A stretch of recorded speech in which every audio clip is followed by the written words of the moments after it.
Ну і таксама далей мы з вами разам. Гэта беларуская радыёрацыя, гэта фестываль тутака. Знаходзімся мы тут у Барыку, вельмі добра вядомае месца, напрыклад, для слухачоў нашага беларускага радыёрацыя, паколькі тут праходзіў фестываль басовішча, і зноўку мы тут вярнуліся на фестываль абуджаных тутака. Дыскусійныя панелі далей, зараз пагутарым пра палітыку. Называецца наша дыскусійная панель «Беларусь 2021. Палітычны погляд». Як мне здаецца, зараз вось для затраўкі я толькі скажу, будзем гаварыць больш пра 2020 год, да якога, як мне здаецца, мы не былі да канца гатовыя, і я вітаю нашу шаноўную госцю, нашу прыгожую госцю. Таксама будзем казаць пра тое, што пэўны жаночы твар ёсць у беларускіх пераменаў 2020 года. Гэта Вольга Кавалькова, сябра прэзідыум каардынацыйнай рады таго органа, які паўстаў для таго, каб весці дыялог, весці размову з беларускімі уладамі, якія не гатовыя да гэтай размовы.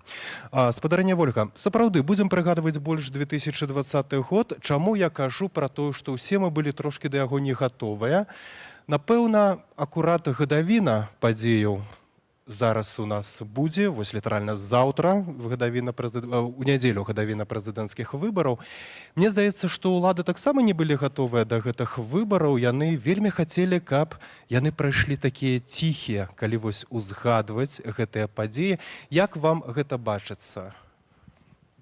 Прывітанне ўсім.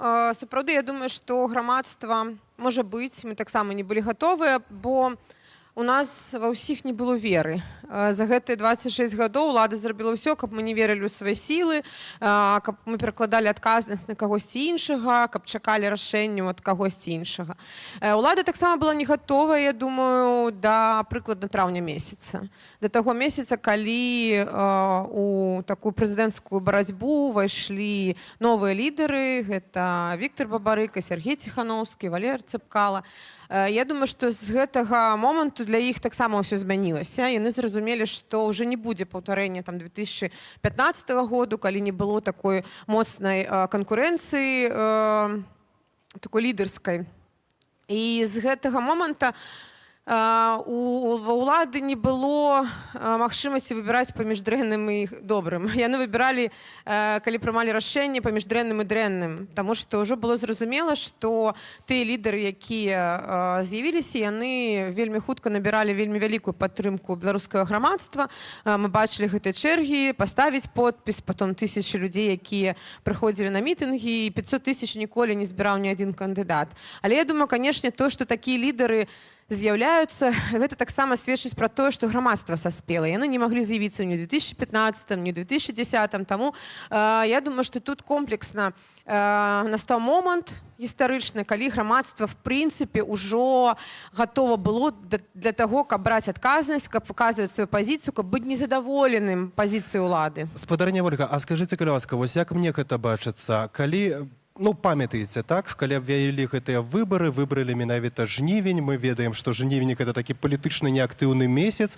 Вот мне здаецца, што Александр Лукашенко марыў, каб гэтыя выбары ніхто не заўважыў, паколькі таксама пачалася пандэмія коронавіруса, і вы ж таксама памятаеце, якія яны былі шчаслівыя, што нават міжнародныя назіральнікі не прыедуць на гэтыя выбары, бо нібыта закрываліся межы. Вось у вас склалася такое адчуванне? Не прашу вас залезці ў галаву Александра Лукашэнкі, бо, напэўна, гэта немагчыма, але не склалася у вас такога адчування, што хацелі, каб это было ўсё так спакойна, ціха, і каб ніхто не заўважыў? Зразумела, што хацелі яны. Ім заўжды навошта гэта актыўнасць, навошта стварэнне і такое ўмацаванне грамадзянскай супольнасці. Гэта заўжды выклік для іх, яны губляюць свой моц, таму, канешне, яны не хацелі ніякіх перамог з боку грамадства. Но адзінае, што хочаш, не хочаш, але грамадства вырашыла па-іншаму, што ўжо так, як папярэднія гады не будзе. Таму тут там вельмі вялікая падзяка кожнаму, хто паверыў у сябе, бо мне падаецца, што з гэтага пачалася асноўная перамога 2020 году. Прыйшлі лідары, якія ўзялі на сябе адказнасць, і гэтую адказнасць пачалі браць на сябе беларусы. Менавіта з адказнасці пачынаецца гэтая перамога. Бо хто такі лідар? Лідар — гэта чалавек, канешне, які мае каштоўнасці. Гэта чалавек, які бярэ на сябе адказнасць. Вялікую адказнасць. І дагэтуль мне бачылася, не досыць шмат беларусы хацелі гэтую адказнасць на сябе браць. Перакладаць заўжды на кагосьці. А тут кожны, хто выйшаў, кожны, хто зрабіў крок на пратэстах, кожны, хто шыў сцягі, кожны, хто далучаўся да актыўных акцыяў, ініцыятываў у сваіх дварах і раёнах, дапамагаў медыкам. Гэта вось і ёсць аснова Беларусі, гэта вось менавіта тое грамадства, якое будзе змагацца, да, за сваю свабоду, за сваю будучыню. Улады не былі да гэтага гатовыя, то есть яны не, ну, як бы не бачылі такога патэнцыяла беларускага грамадства. Ну і таксама зараз наступнае пытанне, якое я вам абавязкова задам, дзе той пераломны момант, калі беларусы сапраўды вырашылі, што мы пойдзем у тую чаргу, дзе збіраюць подпісы. Ну, прызнацца, калі былі ж ранейшыя палітычныя кампаніі 10-го году і 15-го году, але ну не было такой актыўнасці. Нешта такое здарылася ў беларускім грамадстве ці? Улады, конечно, былі не гатовыя. Улады, конечно, былі не гатовыя, але яны не былі гатовыя, бо яны ўвогуле ніколі не будуць гатовыя. Яны не у той сістэме, якую ствараў усе гэтыя гады Александр Лукашенко, яны не умеюць ацэньваць наступствы сваіх рашэнняў, да? І тут таксама, калі мы бачым кожны крок, ён вёў да пэўных наступстваў, якія спрацоўвалі супраць рэжыму. Мне складана сказаць, што нейкі адзін момант, гэта момант фармавання. Я магу сказаць, што я лічу, што фармаванне грамадзянскай супольнасці такой моцнай сілай, ну, пачалося крыху раней, чым вся палітычная кампанія 20-го году. Мне падаецца, што гэта канец 2019 году, калі пачаліся пратэсты супраць інтэграцыі з Расіяй. Гэта быў першы крок. Наступны крок фармавання грамадзянскай супольнасці, гэта была барацьба з каранавірусам, бо калі мы паглядзім крыху назад, то сакавік, там, люты, улада проявила такую безотказность и абыякавасць да жыцця чалавека, што людзі сказалі: слухайте, вы не можете выконваць свае функцыі, гэтыя функцыі возьмем мы на сябе. То бок людзі ўзялі на сябе функцыі дзяржавы і пачалі дапамагаць лекарам, збіраць грошы, шыць маскі, быць валанцёрамі. І гэта другі такі маленькі этап. Ужо трэці этап — гэта менавіта з'яўленне новых лідараў. Сергей Ціханаўскі, які таксама ўжо ў гэты час ён ездзіў па маленькіх гарадах, ён даваў людзям тое, што не давала ўлада: магчымасць выказацца, магчымасць сказаць пра свае праблемы, быць пачутымі. І гэтага таксама людзям не хапала 20 гадоў, бо ніколі іх ніхто не слухаў. Потым з'яўлення такога кандыдата, як Віктор Бабарыка, Валера Цэпкала. На мой погляд, канешне, напрыклад, ад Віктора Бабарыкі, напэўна, ніхто не чакаў, што ён будзе прэтэндаваць на гэту пасаду. І ён чалавек з такімі каштоўнасцямі і кампетэнцыямі, калі прыходзіць у палітыку, ён задае вельмі высокую планку грамадзянскай супольнасці. Ён паказвае, вось якім можа быць прэзідэнт. І вось якога прэзідэнта мы маем. І вось на гэтым кантрасце людзі: слухайце, так, канешне, навошта нам такі прэзідэнт, калі ў нас можа быць такі чалавек, які зусім па-сучаснаму думае, які ўсе гэтыя гады ўкладаўся ў культуру, у мецэнацтва, таксама ў грамадзянскую супольнасць. Таму мне падаецца, што вось такія крокі былі да фармавання. І потым, канешне, гэта такая аб'яднаўчая, пазітыўная, абсалютна натхняльная кампанія аб'яднанага штабу дзяўчын, якія таксама ўзялі на сябе вялікую адказнасць. І месседж кампаніі — гэта вера ў сябе. Да? І я бачыла людзей на пікетах, я была на ўсіх пікетах, якія мы арганізоўвалі. Я бачыла, што людзі вераць у сябе, яны натхняюцца, і ў іх з'яўляецца пачуццё годнасці і гатоўнасці змагацца менавіта за сябе. Вось гэтым змаганнем яны пайшлі далей пасля ўжо 9 жніўня. Я абсолютно з вами не згоджуюся у адным толькі моменце, калі вы кажаце, што фарміраванне пачалося 2019 год, 2020 год. 27 гадоў беларусы жывуць пад уладай Александра Лукашэнкі, і гэта грамадзянская супольнасць увесь гэты час фарміравалася. Павел Севярыні зараз знаходзіцца ў вязніцы, Мікалай Статкевіч. Усе, ну, скажем так, топавыя беларускія апазіцыйныя палітыкі, якіх баіцца Александр Лукашенко, зараз яны вымушаныя знаходзяцца за кратамі. І калі мы гаворым пра 2019 год, мне здаецца, што мы акурат, ну я не хачу выкарыстоўваць слова прыніжаем, але скажем так, забываемся трошачкі менавіта пра той увесь доўгі шлях. Ну вы таксама вельмі актыўна займаліся. Я вам скажу шчыра, што я не забываюся якраз, да, як многія іншыя. Тое, што казала я, гэта не супярэчыць таму, што сказалі вы, бо на мой погляд адбылося не тое, што фармаванне, а такое узмацненне грамадзянскай супольнасці, бо фармаванне грамадзянскай супольнасці маруднае, але было і раней. Я думаю, што Павел Севярынец, ён таксама пагадзіцца пра такія такія кропкі, бо тут, глядзіце, для мяне як для лідара, раней у мяне было адчуванне, што змены патрэбны толькі нам. Так. І, канешне, мы займаліся грамадзянскай актыўнасцю, мы змагаліся за змену законаў, мы выходзілі на акцыі пратэсту, там, вось я ў палітыцы 8 гадоў. Але было у нас адчуванне, што, ну, можа быць, людзям тады гэта не трэба. А тут стала зразумела, што грамадству гэта патрэбна. Таму вось гэта ёсць адрозненне. Раней, мы паглядзім на акцыі пратэсту, напэўна, самая буйная акцыя, яны былі апошні раз у 2017 годзе, калі мы выходзілі на пратэсты супраць дэкрэту аб дармаедах, калі сапраўды таксама Лукашенко такі зрабіў напад на проста эканамічнае становішча, на такую нейкую уязвімасць. Залез у гаманец кожнага беларуса практычна. Канешне, людзей, яны такі, слухайце, вы не можете забяспечыць працоўнае месца, але вы хочаце з нас пагнаць гэты падатак. І людзі тады актыўна таксама выйшлі.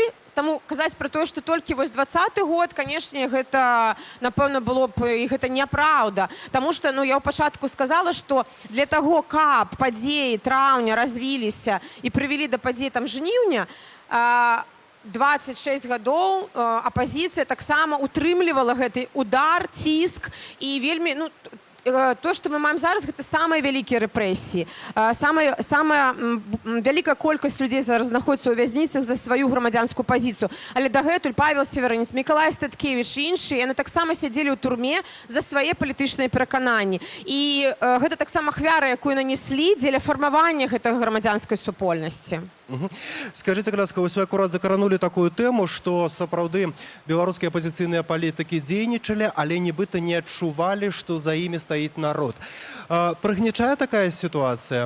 Не дае нейкай матывацыі далей працаваць? Вось, напрыклад, калі чалавек у палітыцы, да, і, скажем так, б'ецца аб гэту сценку, не можа яе прарабіць, і атрымлівае, што, ну, я не ведаю, было такое, што палітык Ольга Кавалькова вяртаецца домой, проста садзіцца і думае, ну вось неяк не хапае мне сілу адной, каб з гэтым змагацца, а калі б за мной былі яшчэ беларусы, вось як вы кажаце, тое, што з'явілася пасля у 2020 годзе, то, напэўна, я бы паляцела, а зараз я не магу ўзляцець. Слухайце, ніколі такога адчування не было. З першага дня, як я прыйшла ў такую грамадскую актыўнасць, я прыйшла, бо мне не падабаецца тое, што адбываецца ў маёй краіне. Я бяру адказнасць за сваё жыццё і за сваю будучыню.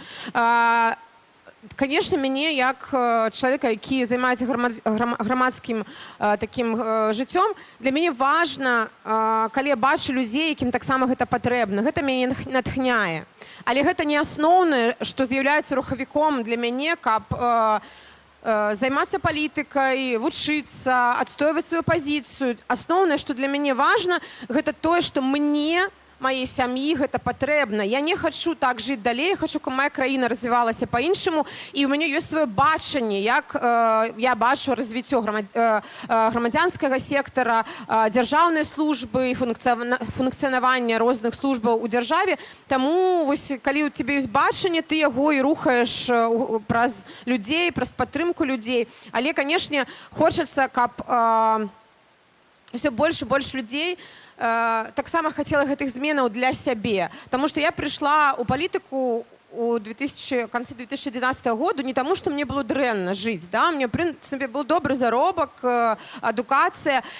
Мне падавалася... Сярэднестатыстычна ці лепей, чым сярэднестатыстычна? Я працавала на 3 працах, ну, шмат укладалася, але мне была цікава моя праца. Але я бачыла, што мне хочацца, каб мае бацькі, каб там мае сябры, які не маюць такога заробку, яны таксама яго мелі, да? Каб лекары, настаўнікі не атрымоўвалі такія мізерныя заробкі, бо я бачыла якраз, што праблема тут у тым, што дзяржава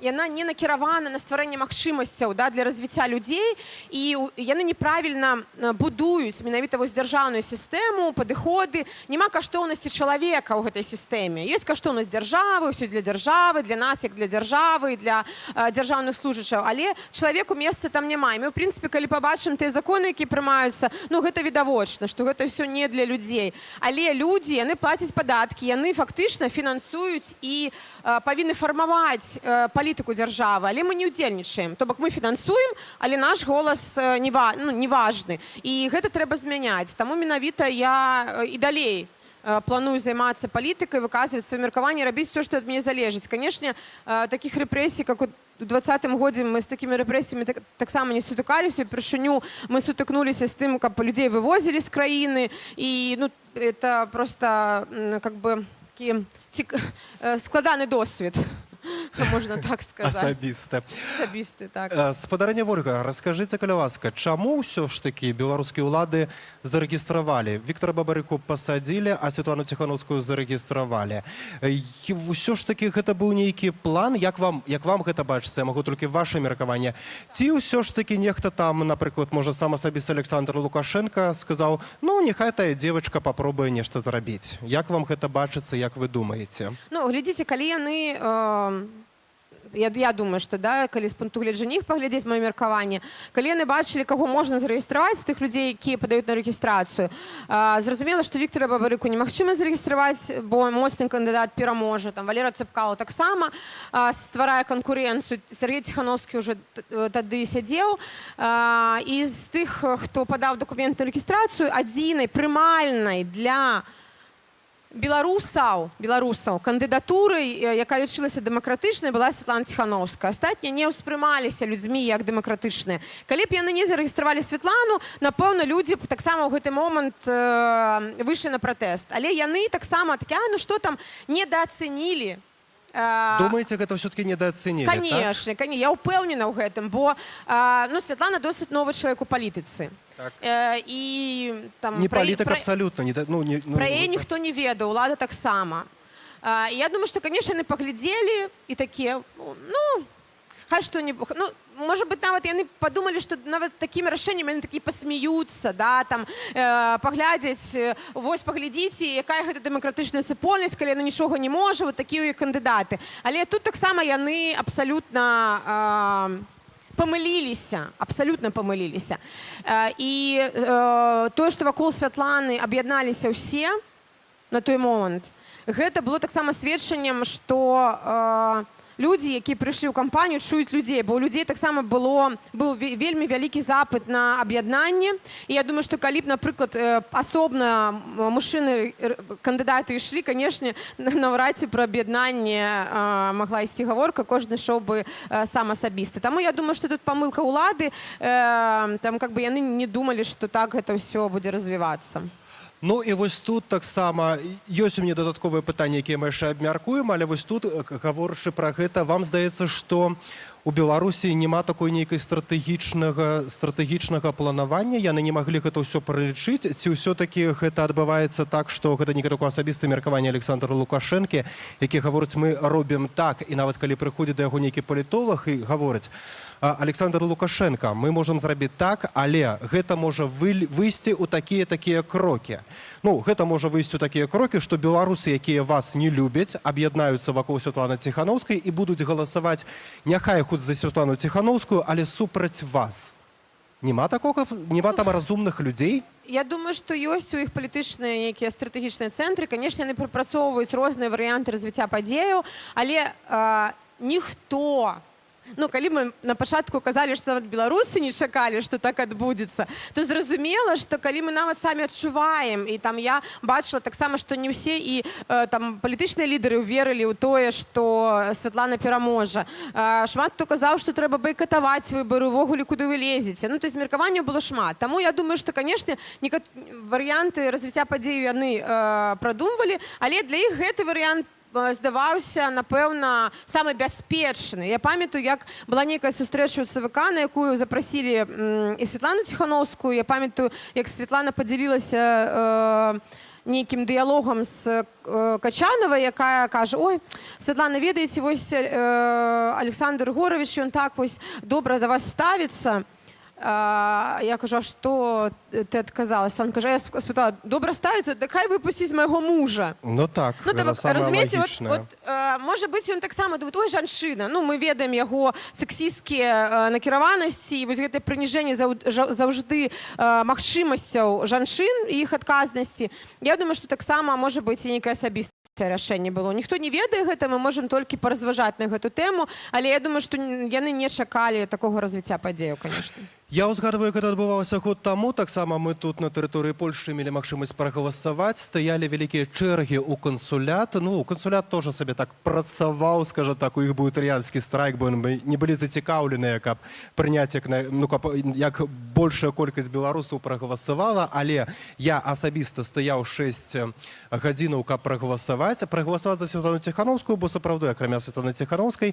Ну, і таксама людзі, якія стаялі побач са мной, яны галасавалі за Святлану Ціхановскую, але не за Святлану Ціхановскую як палітыка, бо сапраўды гэта быў новы чалавек, мы яе не ведалі, а галасавалі супраць Александра Лукашэнкі, бо больш галасаваць не было за каго. І калі мы зараз гаворым пра тое, што Святлана Ціхановская перамагла, ці рэальна мы можам так гаварыць, бо большасць людзей, і я асабіста, напрыклад, галасаваў не за Александра Лукашэнку, але галасаваў за Святлану Ціхановскую. Хаця таксама быў выбар супраць усіх. Глядзіце, ну, у асобе Святланы Ціхановскай якраз увасобілася вось тое чаканне людзей. Святлана взяла вялікую адказнасць. Яна сабрала подпісы, яна падала на рэгістрацыю, яна аб'ядналася з іншымі лідарамі. Хоць я памятаю, і Сергей Ціхановскі, ён быў супраць удзелу ў выбарах, ён быў за байкот, але насуперак вось Святлана ішла да канца. І я думаю, канешне, тое, што вакол Святланы аб'ядналіся ўсе штабы, канешне, кожны падтрымліваў свайго кандыдата. Хтосьці, можа быць, Віктара Бабарыку, хтосьці Валера Цэпкала, хтосьці кагосьці іншага. Але галасавалі за Святлану як за адзінага чалавека, якога падтрымалі ўсе астатнія, і як за чалавека, які казаў, што я іду не дзеля ўлады, а дзеля таго, каб у Беларусі прайшлі свабодныя выбары, каб былі вызвалены палітзняволеныя і каб не было палітычных рэпрэсій. У Святланы была простая, зразумелая праграма, таму што выбараў у Беларусі не было ніколі. І, канешне, казаць аб тым, што людзі, я думаю, таксама рабілі ўсё, што могуць, але не чакалі, што галасы палічаць. Тое, што там сотні камісій вывесілі пратаколы, гэта, ну, я лічу, цуд. Таму што за 26 гадоў, колькі я назірала, ніколі я не бачыла арыгінальнага пратакола. Адзін раз, можа быць. А тут, калі нам потым дасылалі фотаздымкі, калі ў 12 ночі ў штаб тэлефанавалі назіральнікі, бо не было інтэрнэту, казалі: Святлана, у Новай Баравой 90%, мы разумелі, што, канешне, людзі прыйшлі засведчыць тое, што яны не падтрымліваюць дзейсную ўладу і што будуць змагацца далей. Канешне, тут добра, што ў нас быў і ёсць такі кандыдат і ўжо абраны прэзідэнт Святлана Ціхановская, але, канешне, є праграма, і я думаю, што людзі, канешне, галасавалі за тыя зразумелыя пункты, з якімі ішоў на выбары аб'яднаны штаб. І тут унёсак кожнага кандыдата, і большасць з іх там пад рэпрэсіямі ці сядзіць зараз у вязніцы. Мы зараз вельмі часта кажам, што Святлана Ціхановская гэта абраны прэзідэнт, якая не ўступіла ў сваю пасаду. Якую мы маем права так гаварыць? Глядзіце, тут мы маем права казаць, таму што гэта наша меркаванне. Канешне, у нас няма доказаў, і гэта было б, напэўна, нячэсна, калі б мы таксама сталі казаць, як Александр Лукашенко, вось мы перамаглі, не маючы на гэта такіх 100% доказаў. Але тыя пратаколы і сведчанні сябраў камісіі, якія лічылі галасы, гэта асноўны наш доказ. І не можа быць так, што ў адным горадзе 20 камісій палічылі і дадзеныя такія, а ў астатніх Светлана набірае 10%. Ну, гэта нерэальная історыя. Таму гэта відавочна. Напэўна, калі б у нас не было гэтых арыгінальных пратаколаў, ну, досыць складана было б сказаць, што у нас большасць. А тое, што мы бачылі, і вось стратэгія, калі людзі 9 жніўня прыходзяць на ўчасткі ўвечары, пабачыць, колькі іх, таксама сведчыла самім людзям. Ім не трэба было, нам не трэба было б даказваць, што перамога адбылася. Людзі прыйшлі, самі пабачылі, што зноў улада вывесіла і іх, ну, вывесіла сфальсіфікаваныя лічбы, і людзі пасля ўжо сталі змагацца менавіта за свой выбар. Не, можа быць, не за канкрэтную асобу, за сябе. І так павінна быць далей, што мы змагаемся менавіта кожны за сябе. Спадарня Ольга, дзякую вам вялікі за гэту размову. Мы ўжо мусім пакрысе завяршаць, а вось ведаеце, я сабе, калі вось збіраўся з вами сустракацца, вот сабе думаю, трэба ж таксама разумным паказацца і пажартаваць, напрыклад. Мы тут недалёка беларуска-польскай мяжы, а вас акурат вывозілі. Ці пазнаеце гэты лес? Можа, пазнаеце акурат? Можа, акурат вы тут недзе ехалі, калі вас вывозілі нахальным вельмі чынам з Беларусі, бедавіта? Калі мяне вывозілі, мяне давезлі толькі да мяжы з Польшы, далей ужо не. Але гэта была ноч, і, канешне, я не памятаю. Лес не пазнаеце, вы ж акурат знаёмыя Лес сасёдкі. не пазнаю. Напэўна, дзякую Богу, што не пазнаю лес, бо развіццё падзеі магло быць па-рознаму. Таму тут складана сказаць. Гэта зараз можна ўжо глядзець назад і, напэўна, так крыху асэнсоўваць. Але скажу шчыра, што гэта не проста.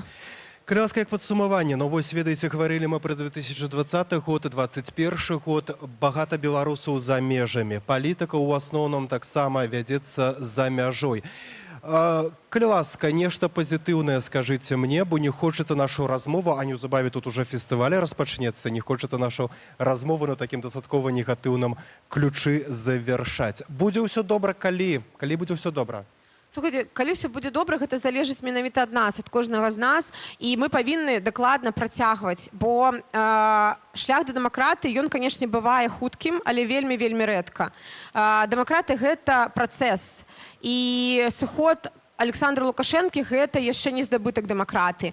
Дэмакратыя, яна вырошчваецца у супольнасцях, у наших галавах, у інстытутах, і мы павінны працаваць далей, бо калі мы спынімся, адбудзецца вялікі адкат назад. Вот з такіх маленькіх крокаў складаецца вось гэты шлях. І я ўпэўнена, што то, што адбылося ў 2020 годзе, гэта проста такі вельмі хуткі крок, які мы прыблізіліся да гэтага дня. Але я ўпэўнена, што калі мы паглядзім на гістарычны досвед іншых краінаў, які ўжо прахадзілі гэта, тая ж Польшча, да, у якой ад моманту, калі адбылася рэвалюцыя, да моманту, калі прайшлі выбары, прайшло, ну, канешне, не хочацца параўноўваць 8 гадоў, але гэта было больш за 30 гадоў таму.